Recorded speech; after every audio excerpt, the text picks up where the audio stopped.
Hello दोस्तों, स्वागत है आपका हमारे इस चैनल पर। दोस्तों, हम लोग पढ़ रहे थे चार्ल्स लैम्ब का एक ऐसे ड्रीम चिल्ड्रेन। दोस्तों, हमने उसके फर्स्ट पार्ट का अध्ययन किया था और मुझे याद है दोस्तों, मैंने आपको पढ़ा दिया था that would be foolish Indeed. यहाँ तक शायद मैंने आपको पढ़ा दिया था। इसको थोड़ा सा मैं पतला कर लेता हूँ।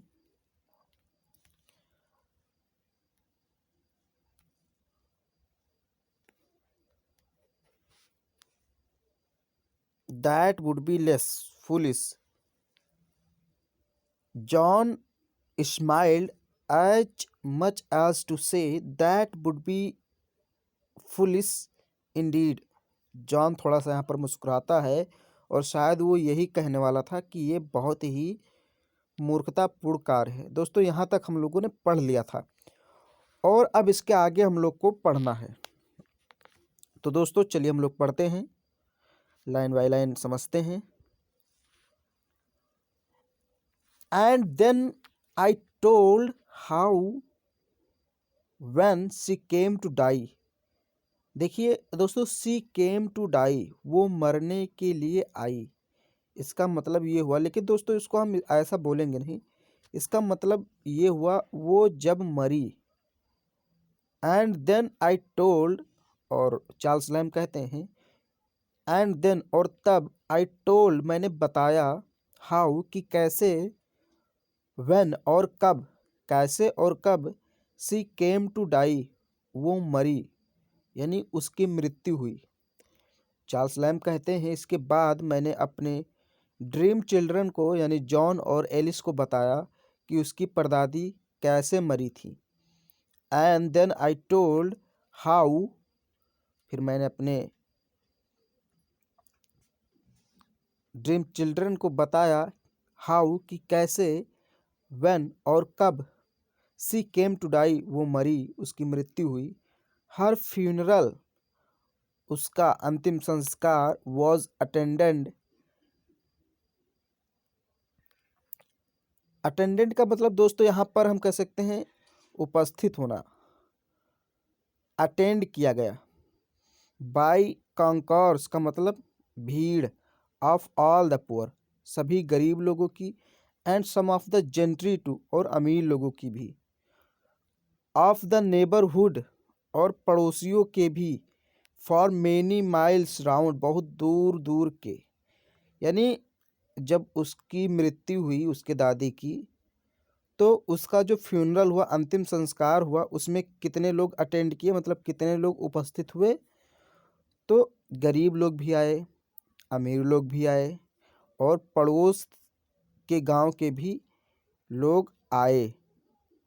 तो वही कह रहा है, हर फ्यूनरल वॉज अटेंडेड, यानी उसके अंतिम संस्कार में उपस्थित हुए। अब कौन कौन से लोग उपस्थित हुए? अटेंड का मतलब उपस्थित होना, प्रस्तुत होना। हर फ्यूनरल वॉज अटेंडेड, उसके अंतिम संस्कार में उपस्थित हुए। Concourse of all the poor, concourse का मतलब होता है इकट्ठा, टुगेदर साथ साथ, साथ साथ होना, यानी कि इकट्ठा हुए, ऑल द पुअर, सभी गरीब लोग, and some of the gentry too, और जो अमीर लोग थे, जेंट्री थे, वो भी आए। Of the neighbourhood, for many miles round, और आसपास के कई मीलों के पड़ोसी गांव के भी लोग आए। नेबरहुड का मतलब पड़ोसी, फॉर मेनी माइल्स का मतलब कई मीलों तक के, राउंड का मतलब आसपास के क्षेत्र के कई मीलों तक के गांव के लोग वहां पर आए।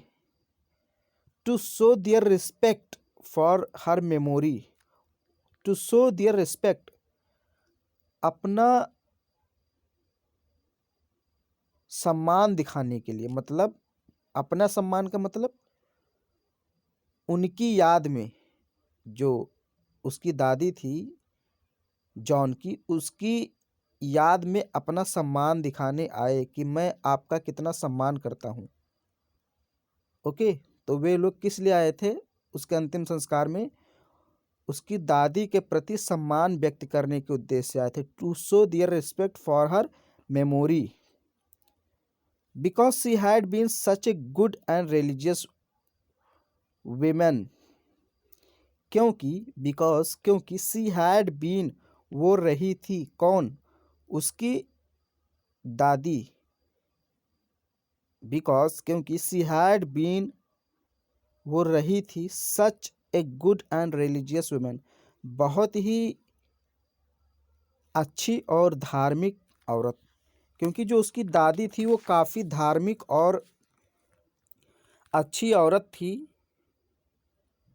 क्योंकि सी हैड बीन, वो रही थी यानी वो थी, such a good and religious women, इतनी अच्छी और धार्मिक औरत थी।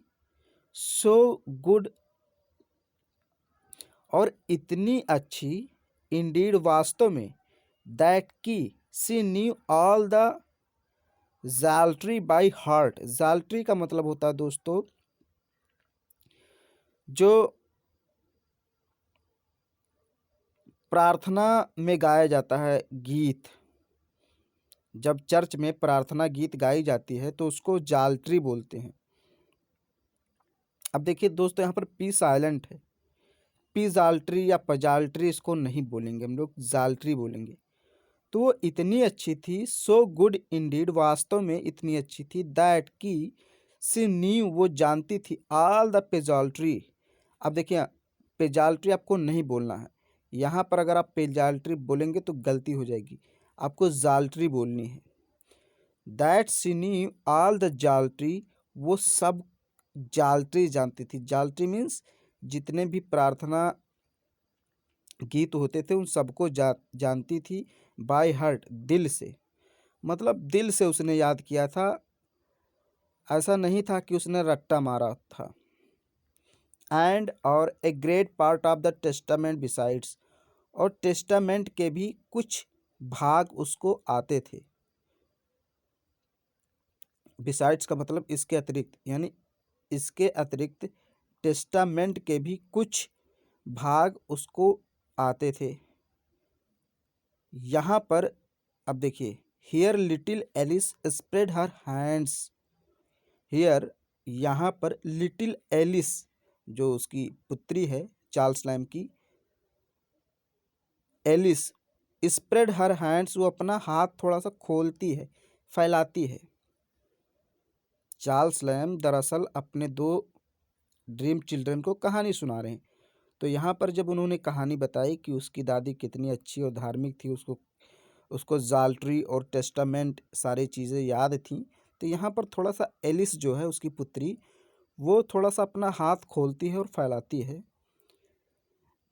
फिर चार्ल्स लैम्ब कहते हैं, देन आई टोल्ड व्हाट टाल upright graceful person their great grandmother field once was। Then I told, फिर मैंने बताया, व्हाट टाल, कि कितनी लंबी, अपराइट, सीधी, ग्रेसफुल, सुंदर, पर्सन, व्यक्ति। फिर मैंने उसको बताया, चार्ल्स लैम्ब कहते हैं, फिर मैंने अपने ड्रीम चिल्ड्रन को बताया कि उसकी दादी कितनी लंबी थी। व्हाट टाल, अपराइट, कितनी सीधी थी, मतलब झुकी नहीं थी। ग्रेसफुल, कितनी सुंदर थी, पर्सन मतलब व्यक्ति, कितनी सुंदर व्यक्ति थी। देयर ग्रेट ग्रैंडमदर, उनकी महान परदादी, फील्ड वंस वॉस, कभी थी। वंस का मतलब एक बार या कभी, वॉस का मतलब थी। चार्ल्स लैम्ब कहते हैं कि मैंने अपने ड्रीम चिल्ड्रन को बताया कि कभी उनकी दादी भी एक लंबी, सीधी और सुंदर व्यक्ति के रूप में थी। आज तो वो बूढ़ी होकर मरी हैं, लेकिन कभी तुम्हारी दादी भी बहुत लंबी, टॉल थी। टॉल मीन्स लंबी, अपराइट का मतलब सीधी, ग्रेसफुल मतलब भव्य, शानदार, और यह हम कह सकते हैं सुंदर, आकर्षक, पर्सन का मतलब व्यक्ति। Dear grandmother Field once was, कभी तुम्हारी जो ग्रैंड मदर थी ये भी एक सुंदर, आकर्षक, अपराइट का मतलब सीधी, टाल का मतलब लंबी थी। ओके दोस्तों, फिर आगे कहते हैं, and how in her youth she was esteemed the best dancer. Steamed का मतलब माना जाना या फिर सम्मानित, जैसे कहते नहीं, ये हमारे देश के बहुत माने जाने वैज्ञानिक हैं, बहुत सम्मानित वैज्ञानिक हैं, बहुत सम्मान मिला है। तो कह रहा है कि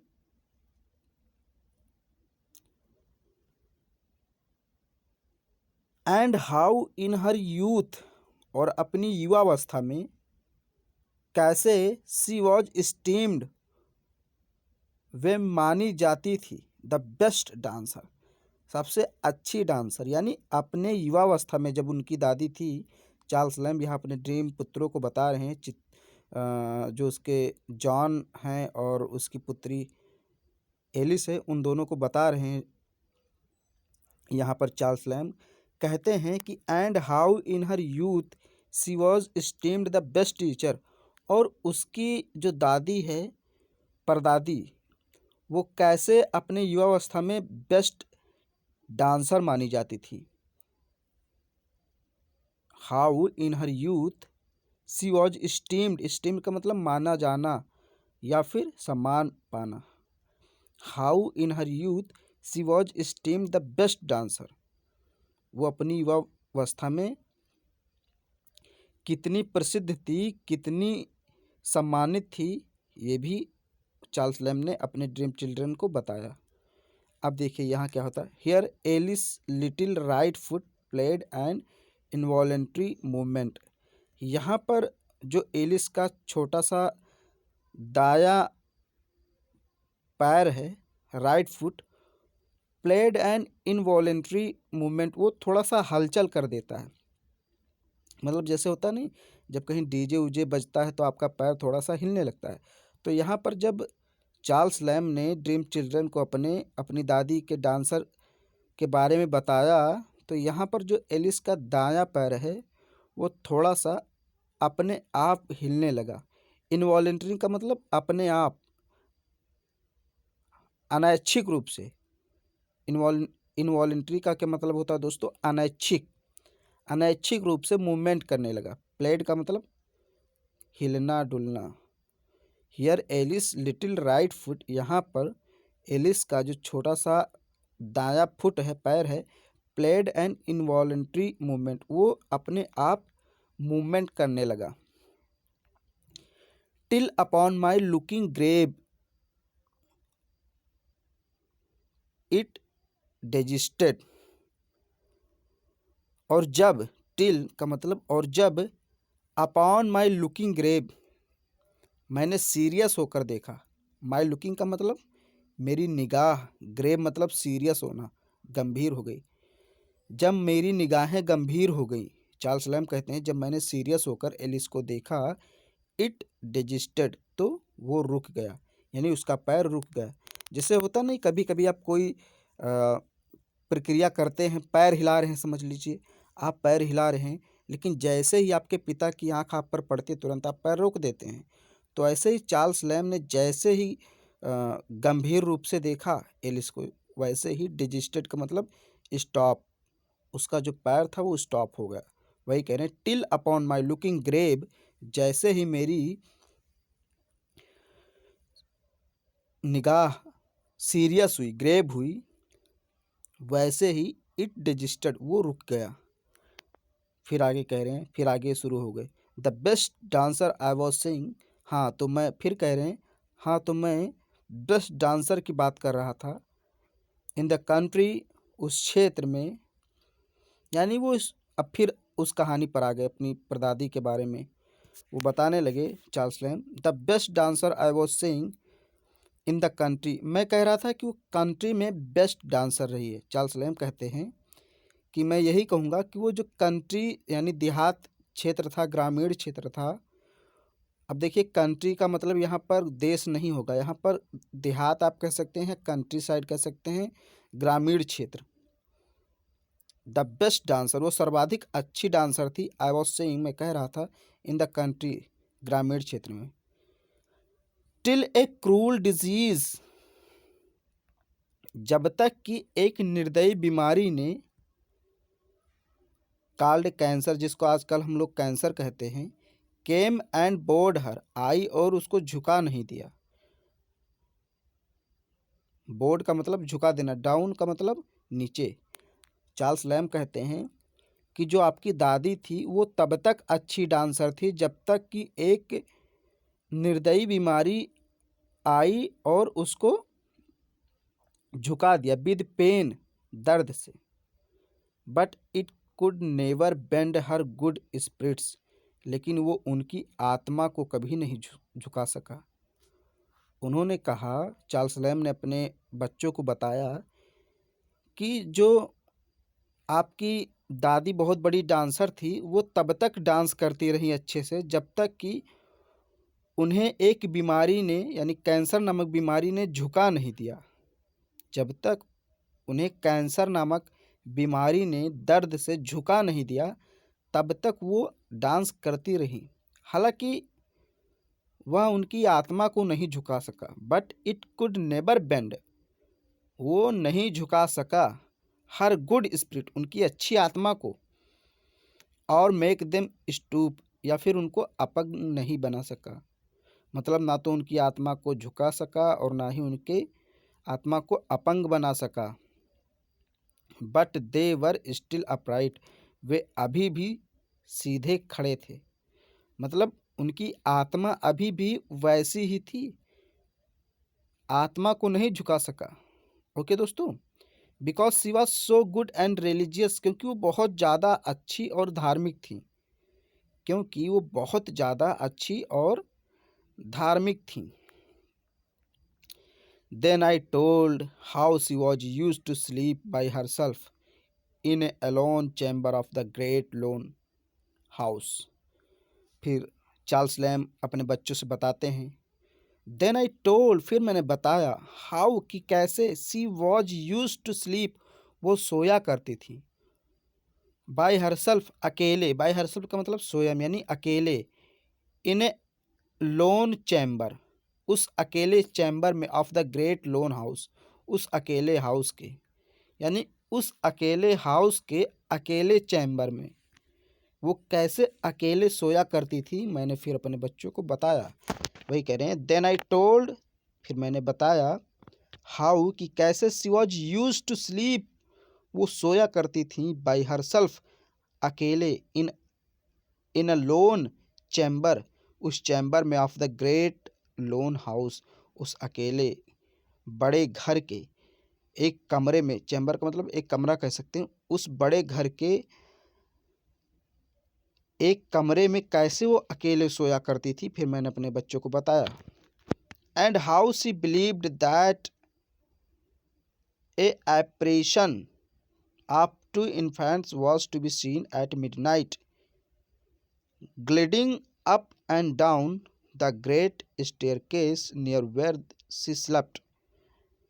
And how she believed, और वो कैसे मानती थी, मतलब मैंने उनको ये, अपने बच्चों को, चार्ल्स लैम्ब कह रहे हैं, मैंने अपने बच्चों को ये भी बताया कि वो कैसे यह मानती थी, दैट की an appreciation, apprehension, an apprehension of two infants, apprehension का मतलब होता है दोस्तों घोस्ट, भूत।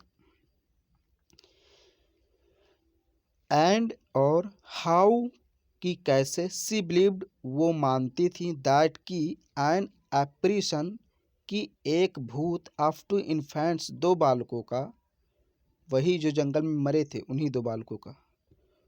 तो N apprehension of two infants, दो बालकों का एक भूत, वाज टू बी सीन, देखा जाता है, देखा गया है, एट मिडनाइट, रात में, ग्लिडिंग अप एंड डाउन, ऊपर और नीचे आते हुए, द ग्रेट स्टेयरकेस, उस सीढ़ियों, उस बड़ी सीढ़ी पर ऊपर नीचे आते हुए कैसे एक भूत को उन्होंने देखा था, ये भी मैंने अपने बच्चों को बताया।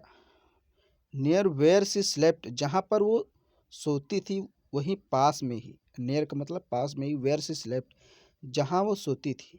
यानी चार्ल्स लैम्ब यहाँ पर अपने बच्चों को समझा रहे हैं कि आपकी दादी ये मानती थी कि उन्होंने दो बच्चों के भूतों को सीढ़ियों पर ऊपर नीचे चढ़ते हुए देखा है रात में, जहाँ पर वो सोती थी बगल में ही।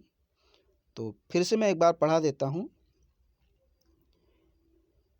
And how she believed that, और वो कैसे विश्वास करती थी, कैसे मानती थी, दैट की N apprehension of two infants, दो बालकों का एक भूत, वॉज टू बी सीन, देखा जाता था, एट मिडनाइट, रात में, gliding up and down, gliding का मतलब चढ़ते उतरते हुए, आते जाते हुए, अप एंड डाउन नीचे और ऊपर, द ग्रेट स्टेयरकेस, उस बड़ी सीढ़ी पर, नियर वेयर सी स्लेप्ट, जहाँ पर वो सोती थी, बट सी सैड, लेकिन उन्होंने हमें बताया, चार्ल्स लैम्ब अपने बच्चों से कहते हैं कि लेकिन तुम्हारी परदादी ने एक बार हमें बताया था, those innocents would do her no harm, कि वे जो निर्दोष थे, यानी भूतों को यहाँ पर निर्दोष कह रही है, दोज इनोसेंट्स, वे निर्दोष, would do her no harm, कभी उसे कोई हानि नहीं पहुँचाएं।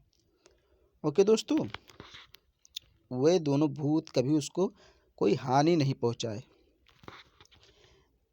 अब यहाँ पर बता रहे हैं फिर से, एंड हाउ, और कैसे, frightened I use to be, मैं डर जाया करता था, यानी चार्ल्स लैम्ब कहते हैं उस समय मैं कैसे डर जाया करता था, दो, हालांकि, इन दोज डेज, उन दिनों, I had my maid to sleep with me, मेरी नौकरानी मेरे साथ में सोती थी, मेड का मतलब नौकरानी, उस समय, I had my maid to sleep with me, जो मेरी नौकरानी थी वो मेरे पास सोती थी, because I never half so good और रिलीजियस एज सी, क्योंकि मैं आधा भी अच्छा और रिलीजियस नहीं था, एज सी, जितनी कि वो। यहाँ पर चार्ल्स लैम्ब बता रहे हैं कि जितनी तुम्हारी परदादी अच्छी और रिलीजियस थी, उसका आधा भी मैं नहीं था, बच्चों से बता रहे हैं। देखिए, जो फील्ड थी, यानी जो मेरी फील्ड थी, वो चार्ल्स लैम्ब की दादी थी, लेकिन बच्चों की परदादी लगती थी। तो यहाँ पर चार्ल्स लैम्ब अपने बच्चों से बता रहे हैं कि तुम्हारी परदादी जितनी रिलीजियस और गुड थी, अच्छी थी, उसका मैं आधा भी नहीं था। वही कह रहे हैं, बिकॉज, क्योंकि, I was never half so good, मैं आधा भी अच्छा नहीं था, और रिलीजियस, या फिर धार्मिक, मैं आधा भी अच्छा और धार्मिक नहीं था, एज सी, जितनी कि वो थी, and yet I never so the infants, हालांकि मैंने कभी भी इन्फेंट्स यानी उन दो बालकों को नहीं देखा, मैंने कभी नहीं देखा, आपकी परदादी ने देखा था, मैंने कभी नहीं देखा। Here John expanded all his eyebrows and tried to look courageous, अब यहाँ पर जो जॉन है, देखिए, उसके दो बच्चे थे, एक तो जॉन था जो पुत्र था, एक एलिस थी पुत्री। तो यहाँ पर जो जॉन है, एक्सपेंडेड, फैलाता है, ऑल हिज आईब्रोज, अपनी भौं को, and try to look courageous, और थोड़ा सा बहादुर दिखने का प्रयास करता है। मतलब जैसे कोई आपको अगर भूत वाली कहानी सुनाए तो आप डर जाते हैं, लेकिन यहाँ पर जॉन थोड़ा सा अपना भौं फैलाता है और थोड़ा सा बहादुर दिखने का प्रयास करता है कि मुझे इन कहानियों से डर नहीं लगता, ऐसा थोड़ा सा दिखने का प्रयास करता है। ओके दोस्तों, फिर आगे कहता है, देन आई टोल्ड, फिर मैंने बताया, हाउ गुड सी वॉज, कितनी अच्छी वो थी, to all her grandchildren, अपने, अब देखिए, ग्रैंड चिल्ड्रन का मतलब होता है पोते, यानी जो, जैसे बच्चों की तो परदादी थी, लेकिन बच्चे उनके क्या लगते थे, एक प्रकार के पोते लगते थे, नाती पोता जो नहीं होते, उन्हीं। तो वो कह रहे हैं Charles Lamb, then I told, फिर मैंने बताया, हाउ गुड, की कितनी अच्छी, she was to all her grandchildren, कि कितनी अच्छी वो थी, to all her grandchildren, अपने सभी ग्रैंड चिल्ड्रन के प्रति, अपने सभी पोतों के प्रति वो कितनी अच्छी थी। Having us to great house in the holidays, having us, और मुझे ले जाती थी, हमें ले जाती थी, टू द ग्रेट हाउस, उस बड़े घर में, इन द हॉलीडेज, छुट्टियों में। फिर मैंने बताया, चार्ल्स लैम्ब कहते हैं, देखिए दोस्तों, चार्ल्स लैम्ब कहते हैं, मैं बार बार यूज़ करता हूँ ताकि आप कनेक्ट रहें पिछली कहानी से, ऐसा ना हो भूल जाए कि ये बात कह कौन रहा है।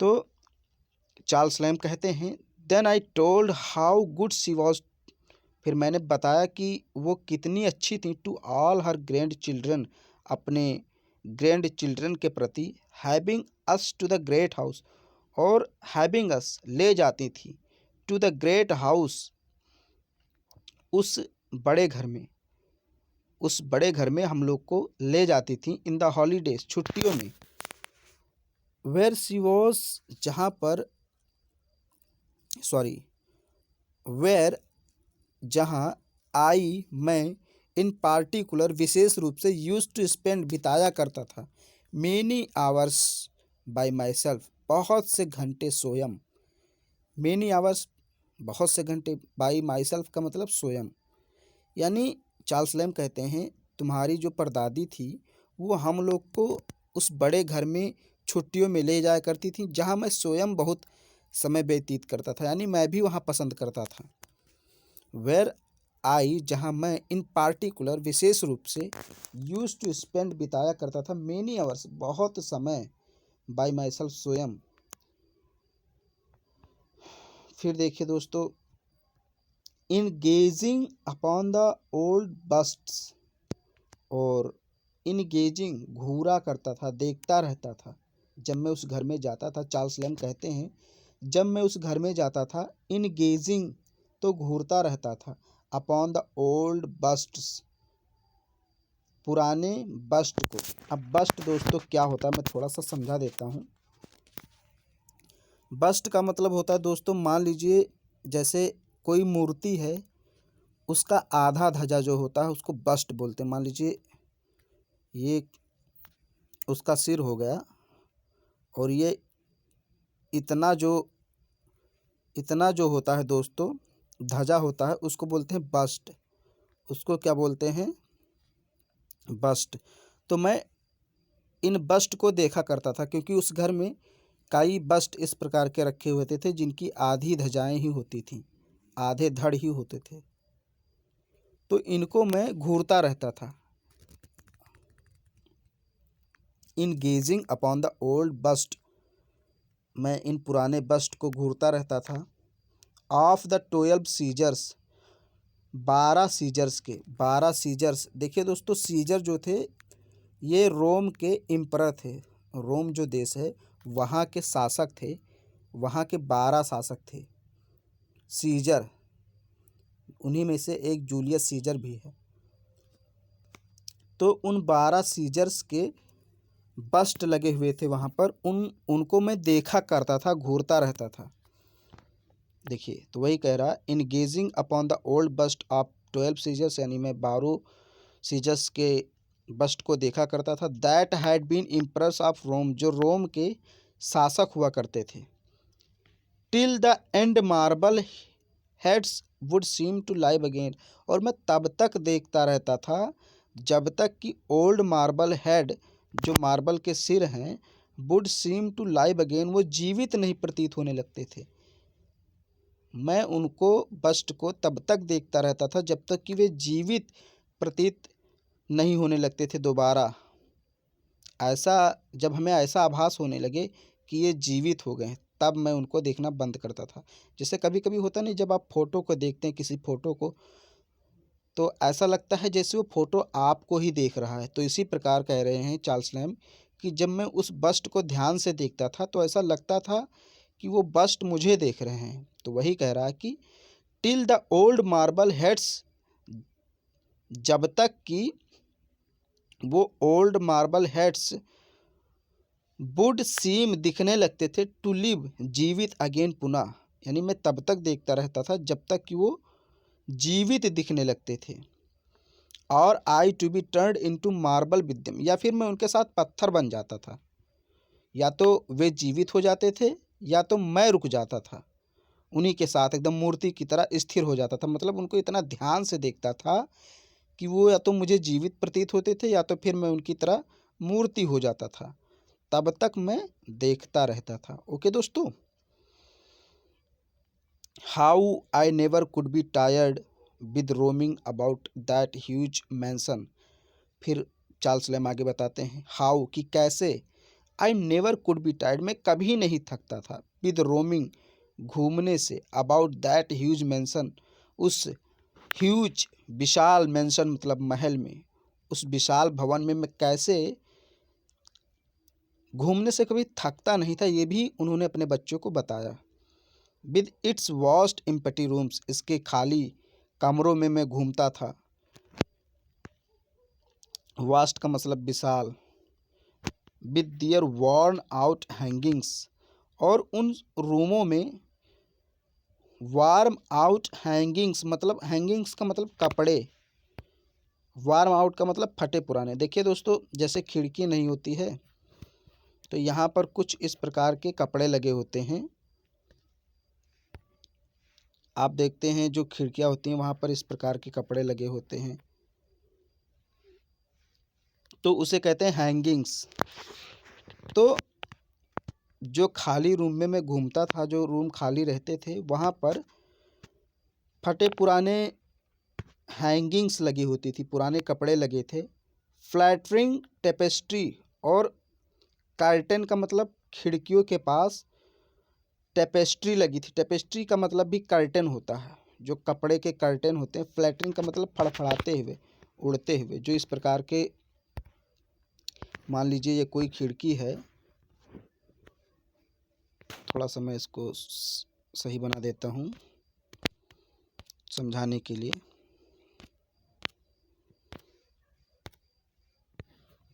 मान लीजिए ये खिड़की है आपकी, तो यहाँ पर कुछ इस प्रकार के पर्दे लगे होते थे, ये फड़फड़ाते रहते थे, तो उसे कह रहे हैं फ्लैटरिंग। फ्लैटरिंग टेपेस्ट्री, यानी कि जो फड़फड़ाने वाले कर्टेन लगे होते थे कपड़े के, उनको भी मैं देखता रहता था। यानी क्या क्या लगे थे इम्पटी रूम्स में?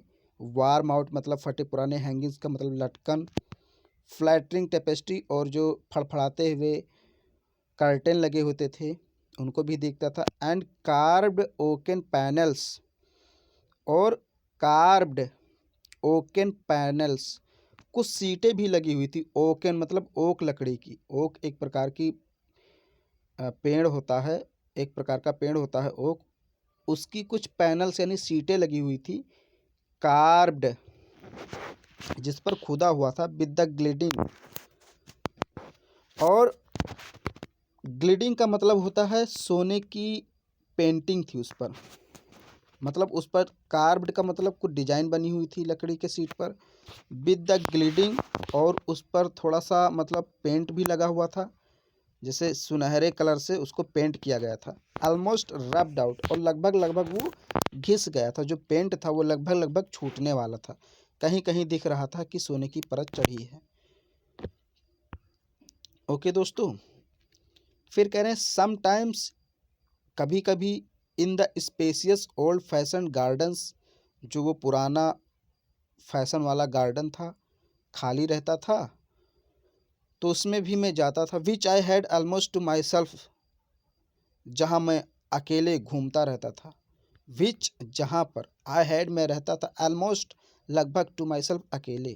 कभी कभी मैं उस ओल्ड फैशन गार्डन्स में भी अकेले रहता था, अकेले घूमता रहता था। अनलेस, और जब तक मतलब तब तक घूमता रहता था जब तक कि व्हेन नाउ एंड देन, कभी एक सॉलिटेरी अकेला गार्डनिंग मैन, गार्डनिंग मैन का मतलब रखवाली करने वाला, वुड क्रॉस में, मुझे मिल नहीं जाता था। यानी मैं उस ओल्ड फैशनेबल गार्डन्स में तब तक घूमता रहता था जब तक कि मुझे वहाँ गार्डनिंग मैन मिल नहीं जाता था। मतलब जब तक कि वहाँ मुझे गार्डनिंग यानी गार्डन में जो मैन था जो उसकी रखवाली करता था, वो जब तक मुझे देख नहीं लेता था तब तक मैं वहाँ घूमता रहता था। वही कह रहे हैं, which I had almost to myself, मैं वहाँ पर तब तक अकेले रहता था, अनलेस जब तक कि, when now and then a solitary gardening, कभी कदार एक अकेला गार्डनिंग मैन, सॉलिटरी का मतलब अकेला, gardening man, would cross me, cross me मतलब मुझे क्रॉस कर देता था, यानी मुझे मिल जाता था।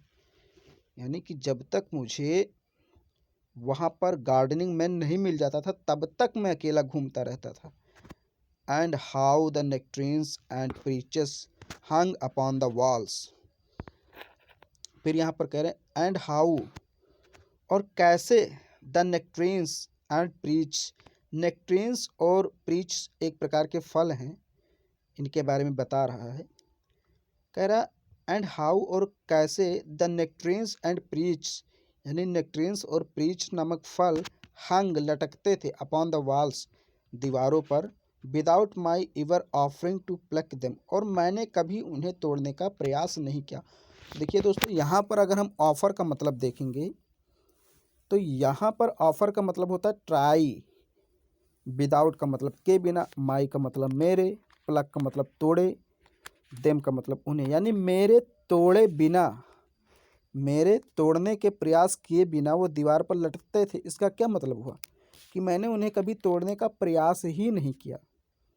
ओके, तो चलिए मैं एक बार फिर से पढ़ा देता हूँ। And how the nectarines and peaches, और कैसे नेक्ट्रीन्स और प्रीच के जो फल थे हंग लटकते थे अपॉन द वॉल्स, दीवालों पर, without my ever offering to pluck them, और मैंने कभी उन्हें तोड़ने का प्रयास भी नहीं किया। बिकॉज, क्योंकि दे वर फॉरबिडन फ्रूट, क्योंकि वे बेकार फल थे। दोस्तों, फॉरबिडन का मतलब त्यागे हुए, जिन्हें कोई खाना नहीं पसंद करता। देखिए दोस्तों, कुछ फल ऐसे होते हैं जो देखने में काफ़ी सुंदर लगेंगे लेकिन खाने में उतने मीठे स्वादिष्ट नहीं होते हैं। तो वही कह रहे हैं यहाँ पर चार्ल्स लैम कि वहाँ पर दीवारों पर नेक्ट्रीन्स और प्रीच के फल लटके हुए थे जिन्हें मैंने कभी तोड़ने का प्रयास नहीं किया क्योंकि वे बेकार फल थे। अनलेस नाउ एंड देन, हालांकि कभी कभी, and because I had more pleaser in strolling, और आई, और बिकॉज, क्योंकि आई हैड मोर प्लीजर, मुझे बहुत आनंद आता था, इन स्ट्रोलिंग, घूमने में, about among the old melancholy looking you trees, यानी कि उदासी वाले यू ट्रीज को देखने में, उनके बीच घूमने में। देखिए दोस्तों, यहाँ पर मेलंकली कहा गया है। जो यू ट्री है, एक प्रकार का ये भी पेड़ है यू ट्री, उसको यहाँ पर कहा गया मेलंकली लुकिंग, मतलब उदास दिखने वाले यू ट्री।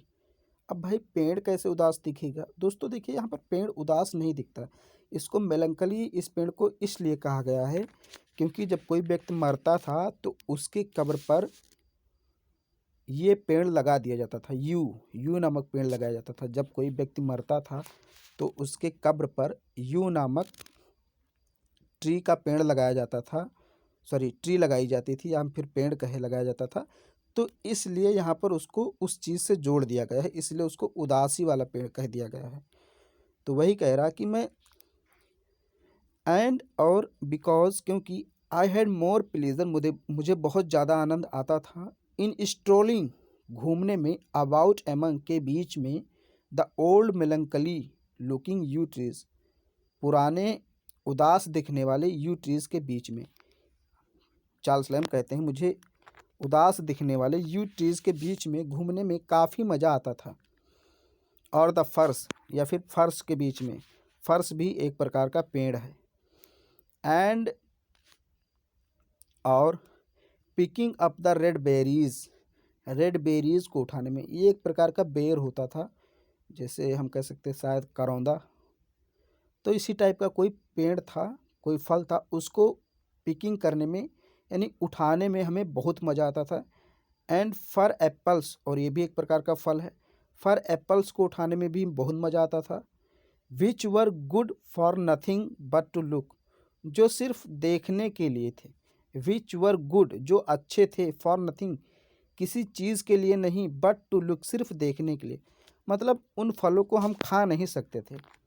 वही कह रहे हैं, उन फलों को हम सिर्फ खा नहीं सकते थे बट सिर्फ देख सकते थे। वही कह रहा, विच वर गुड, जो अच्छे थे, फॉर नथिंग, बेकार थे, अच्छे थे लेकिन बेकार थे, बट, क्योंकि, टू लुक एट, क्योंकि उन्हें सिर्फ हम क्या कर सकते थे, लुक एट कर सकते थे, देख सकते थे। और या फिर in lying about upon the fresh grass, या फिर हम लोग उस ताजी घास पर लेट जाते थे। लाइन का मतलब लेट जाते थे। अब यहाँ पर देखिए चार्ल्स लैम बता रहे हैं अपने बच्चों को कि हम लोग पहले कैसे कैसे आनंद लेते थे। तो कह रहे हैं हम लोग बगीचे में घूमते थे, फलों को उठाते थे, हालांकि उन्हें खा नहीं सकते थे, बेकार फल थे। फिर कह रहे हैं कि lying about upon the fresh grass, और कभी कभी हरी फ्रेश ताजे घास पर हम लोग लेट जाते थे। With all the fine garden smells around me, और वहाँ जो गार्डन की स्मेल थी वो आती थी हमारे पास, यानी कि गार्डन की जो खुशबू थी, फलों का जो खुशबू था, फूलों की खुशबू थी, वो हमारे पास आती थी। और या फिर बास्किंग, धूप सेकता था, मतलब अपने आप को गर्म करता था। इन द ऑरेंजरी, ऑरेंजरी में दोस्तों, ऑरेंजरी थोड़ा सा यहाँ समझ लीजिए। जैसे दोस्तों मान लीजिए आपका कोई एक खेत है, ये खेत है, तो इसके ऊपर क्या होता था, एक प्रकार का कांच टाइप का कोई आवरण लगा दिया जाता था, जिससे क्या होता था, जो सूर्य का प्रकाश है, सूर्य का जो प्रकाश है दोस्तों, ये अंदर जा सकता था लेकिन बाहर नहीं आ सकता था। सूर्य का प्रकाश जो है इस कांच के अंदर चला जाता था लेकिन बाहर नहीं आ पाता था, जिससे अंदर कोई भी फसल उगाई जा रही तो उसको गर्मी मिल जाती थी। तो कह रहे हैं चार्ल्स लैम्ब कि मैं इस ऑरेंजरी में चला जाता था, यानी अंदर चला जाता था, और वहाँ अपने आप को बास्किंग करता था, यानी गर्म करता था। जैसे बहुत ज़्यादा ठंडी होती थी तो वो उसमें चले जाते थे ऑरेंजरी में, और अपने आप को गर्म करते थे, धूप में सेकते थे, एक प्रकार से कह सकते हो। और कब तक सेकते रहते थे, till I could almost fancy, जब तक मुझे ये महसूस नहीं होता था, माई सेल्फ राइपनिंग, कि मैं स्वयं पक रहा हूँ। यानी कि जब बहुत अधिक गर्मी लगने लगती थी तब मैं उठता था, वहाँ से निकलता था। वही कह रहे, till I could almost fancy, जब तक कि मुझे ये महसूस नहीं होने लगता माई सेल्फ कि स्वयं राइपनिंग में पक रहा हूँ। To along with the orange, उस ऑरेंज के साथ, यानी जो उस ऑरेंजरी में जो ऑरेंज के पेड़ लगे थे उनके साथ जब मैं पकने लगता था, यानी बहुत ज़्यादा मुझे गर्मी लगने लगती थी, तब मैं बाहर निकलता था।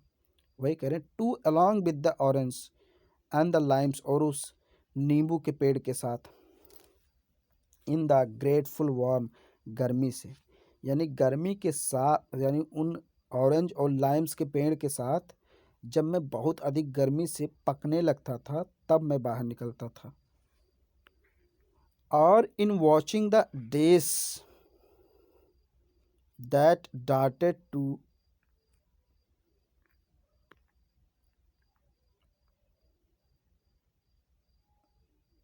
और या फिर इन वॉचिंग द डेस, डेस नामक एक मछली होती है, उसको मैं देखा करता था। दैट डार्टेड, जो घूमती थी, टू एंड फ्रो, इधर उधर, इन द फ्रेश पाउंड, यहाँ पर फ्रेश होगा शायद दोस्तों, या फिर फिश होगा, मुझे तो अब ये नहीं पता, बट फ्रेश पाउंड, उस स्वच्छ तालाब में जो इधर उधर घूमती थी, उस डेस नामक मछली को देखता था। At the bottom of the garden, जो गार्डन था उसके पेंदी पर, बॉटम का मतलब पेंदी, नीचे जो गार्डन था उसमें जो तालाब था उसके पेंदी पर वो मछली इधर उधर घूमती थी, उसको मैं देखता था। विद हियर एंड दियर, इधर उधर, एक ग्रेट सल्की पाइक, एक चमकीली पाइक मछली, पाइक भी एक प्रकार की मछली है, हैंगिंग मिडवे, वो ऊपर से नीचे लटकी रहती थी। कुछ मछलियाँ होती हैं दोस्तों ऊपर से नीचे की ओर जाती हैं, तो ऐसा लगता था जैसे हैंगिंग, लटकी हुई है, मिडवे, बीच में, डाउन द वाटर, पानी के, इन ए साइलेंट स्टेट, बहुत स्थिर अवस्था में। जैसे जो डेस मछली थी वो तो इधर उधर घूमती थी, लेकिन जो पाइक मछली है वो इधर उधर घूमती ना थी, बल्कि वो पानी के बीच में लटकी हुई रहती थी, एकदम साइलेंट स्टेट में रहती थी। एज इफ, मानो कि, इट मॉक्ड, ये मजाक उड़ा रही हो, एट देयर इम्पर्टिनेंट फ्रिशिंग्स, फ्रिस्किंग्स, उसकी जो फ्रिस्किंग्स, यानी कि जो चलने वाली मछली, फ्रिस्किंग्स का मतलब जो इधर उधर गतिमान है, उस मछली की ऐसा लगता है ये मजाक उड़ा रही हो। जो स्थिर वाली मछली है, साइलेंट मछली है, ऐसा लग रहा है कि ये डेस मछली की मजाक उड़ा रही कि वो देखो वो तो बेवकूफ़ है, इधर उधर घूम रही, मुझे देखो मैं तो एकदम शांत हूँ। आई हैड मोर प्लीजर, मुझे बहुत मज़ा आता था in these busy idle divergence, इस बिजी और आइडल डाइवर्जेंस, डाइवर्जेंस का मतलब ये जो पूरी प्रक्रिया होती थी मछलियों की, कुछ मछली रुकी हैं कुछ चल रही हैं, ये जो पूरी प्रक्रिया होती थी इसमें मुझे बहुत आनंद आता था। Then in all the sweet flowers of peaches, यानी कि देन का मतलब की अपेक्षा, in all the sweet flowers, सभी मीठे फ्लावर्स ऑफ पीच, जो पीच नामक फल थे, नेक्ट्रीन्स, नेक्ट्रीन्स फल, orange and such like common baits of children, या फिर बच्चों के पसंद किए जाने वाले और भी कई फल थे। उन सब के अलावा मुझे क्या पसंद था, उन उन चीज़ों को देखना, जो मछली थी, गार्डन्स थे, इन सब को देखना मुझे काफ़ी पसंद था। मतलब फलों में मुझे उतना इंटरेस्ट नहीं था। चार्ल्स, यहाँ पर चार्ल्स लैम कह रहे हैं कि जो बच्चों को, बेट्स का मतलब होता है ऐसी चीज़ें जो बच्चों को पसंद हों।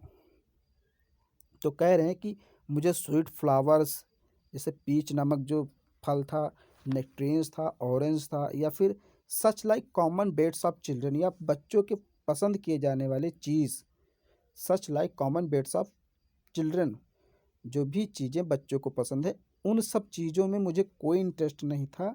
मैं तो किस में बिजी रहता था, उन मछलियों को देखने में, गार्डन्स को देखने में। ओके दोस्तों, तो यहाँ पर दोस्तों हम लोग थोड़ा सा अब यहाँ पर रोकेंगे क्योंकि वीडियो आज तो बहुत ही लंबा हो गया है, और हम लोग एक पार्ट और लाएंगे, उसमें इस लेसन को कंप्लीट करेंगे। तो इतना आप लोग तब तक पढ़िए, और थोड़ा सा लंबा है लेकिन मैंने समझाने का प्रयास किया है। आई होप आपको समझ में आया होगा अभी तक का जो मैं समझाया हूँ। तो बहुत बहुत धन्यवाद दोस्तों।